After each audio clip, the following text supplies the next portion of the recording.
have you been following those teen takeover thing? The flash mobs that generate on social media happened in Chicago, happened in LA, reminiscently looked a lot like Black Lives Matter protests during the summer of 2020, right? The police were outnumbered and they were, a couple of people killed, a couple of people arrested, I think 10 or 14 in Chicago. But here's the thing.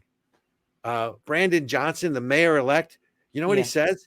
Well, we shouldn't vilify the teens because we just need to be able to create safe spaces for them to act responsibly and have a safe place that they can go. Yeah, except that all the places are leaving the city because y'all are letting rampant criminality and destruction of property. Who would want to have a store or invest in a place where the people who live there are allowed to just destroy it and steal your stuff and face no repercussions?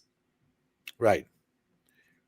Look, and then the current mayor, Lori Lightfoot, comes out and has the audacity, and we're not talking, ladies and gentlemen, about the audacity of hope. It's really the audacity of hypocrisy. She comes out and said that ultimately, and I'm paraphrasing, parents are responsible for their children's actions and knowing where they are and making sure that they're not getting into trouble. And again, I am paraphrasing, but the whole concept was she laid the responsibility with parents. And I'm going like, well, let me see if I got this right. So these are the same people who say you're responsible for, when your kids do something violent, but you're not responsible enough to know what they're being taught in school. You're not responsible enough to know, when they want a sex change operation or get an abortion, right? You're not responsible for any of that, but you're responsible because your children with social media have all these flash mobs. And I'm going like, I mean, where's the outrage? Well, and so we come back to where's the outrage? I don't get it. Well, that's the whole thing where, as an example, if I'm out with my family, right? And maybe my sister is doing something embarrassing. Like maybe she's, I don't know. I mean, I don't get embarrassed, but maybe, your family member is being embarrassing. And you go, oh, well, that's your sister. Or I'll say to my mom, well, she's your daughter, right? Like taking no responsibility for the fact that we're actually related. So it's easy to claim your family or your community when they're doing a great job and they're killing it and they make you look good. But nobody wants to take responsibility when things look ugly and are going terrible. That is always someone else's fault. So like a good politician, both the current and former mayor are blaming the other people, whether it's the parents, they're blaming Walmart. They're saying Walmart's racist because they're closing their stores and leaving. Like, oh, because we're supposed to just stay here and let you steal from us. Right. Yes. It's what I've said. We're all racist now. So that's where's the outrage number 2? Yeah. So where's the outrage number 3? And this is not in your notes either. Where's the outrage number 3 is, that Anheuser-Busch, and they've lost about $5 billion of net worth because people are now getting smart and they are voting with their pocketbook or their wallet. Right. So they've lost about 5 billion cap value. So what do? They come out with this, Pax Americana ad with the Clydesdale, who doesn't love the Clydesdale. And they come out. They even reference 9/11. Right. All that stuff. And you sit there and you just wonder who's making these decisions. And again, where is the outrage over the blatant pandering to, I mean, look, you want to go woke. You want to, pay homage to the gods of wokeism. Face the consequences. Have at it. But again, other than some stuff you'll see on social media, not covered, where's the outrage? Yeah. I just don't get it. Robert, my favorite part is that there are folks like Don Jr. And other famous Republicans who are like, oh, you guys, wait, this is one corporation that really supports Republicans. They really donate to Republicans and conservatives, and they're really about America. 60% of their donations go to Republicans. And I was like, so slightly more than half makes them a conservative, right-leaning donor. Are you joking right now? Okay, so your concern is for political donations from this corporation. So what you want us to do is you want conservatives to wait to do a boycott on a company that isn't right-leaning and won't give two cares whether or not we buy their stuff or not.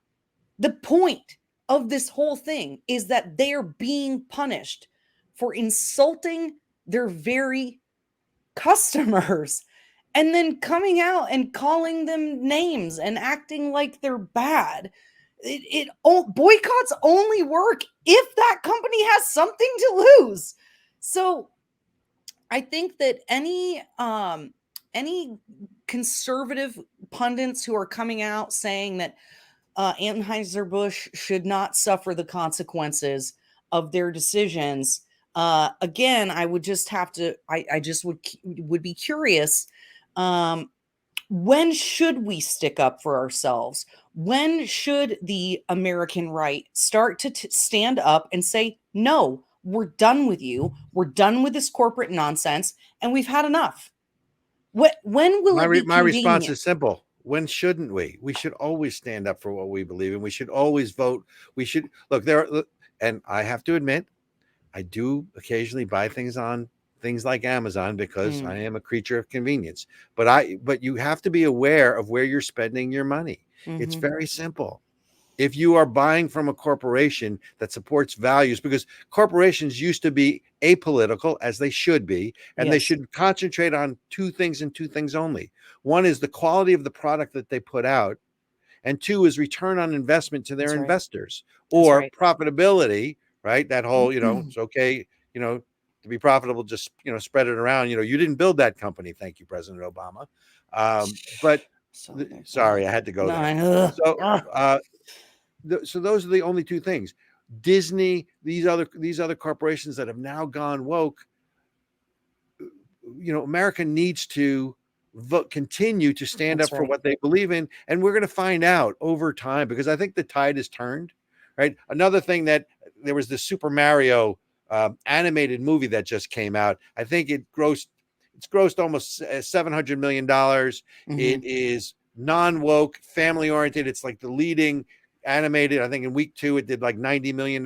There's a reason that those kinds of things are so popular and are so successful. And the remake of Ghostbusters, which was woke, went broke, and I can give you 30 of those kind of movies that have done that. There's a reason shows like Yellowstone are so popular, because they speak to the flyover country, right? You know what flyover country is? It's a part of the country that you fly over, according to AO. So that wasn't George Washington's White Horse question. It's the coastal elites, who only think that DC, New York, and LA and San Francisco matter. Right. And everything in between they don't care about.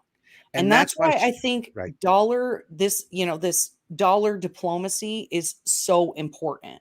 It's why, we canceled our Disney subscription. I refused to go to Burger King that had openly anti-Christian advertising. So I won't go to Burger King anymore. Even if it's the only option when we're traveling, I will avoid these kinds of places at all costs. How can I give my money to corporations who openly mock me and deride my religion, my faith, my family, my beliefs? I don't want to have a dual economy, but if you guys are going to make us do it, then I'm just really grateful for all of the organizations, media organizations, that are providing us with cultural options, entertainment options that do not have all this nonsense in it, like you said, where I can go with my family and not worry about messaging. And I mean, moral of the story, ladies and gentlemen, is remember, you don't just vote in November. And I know I'm preaching, but I can't help it. You don't just vote in November. You vote with your feet and you vote with your pocketbook.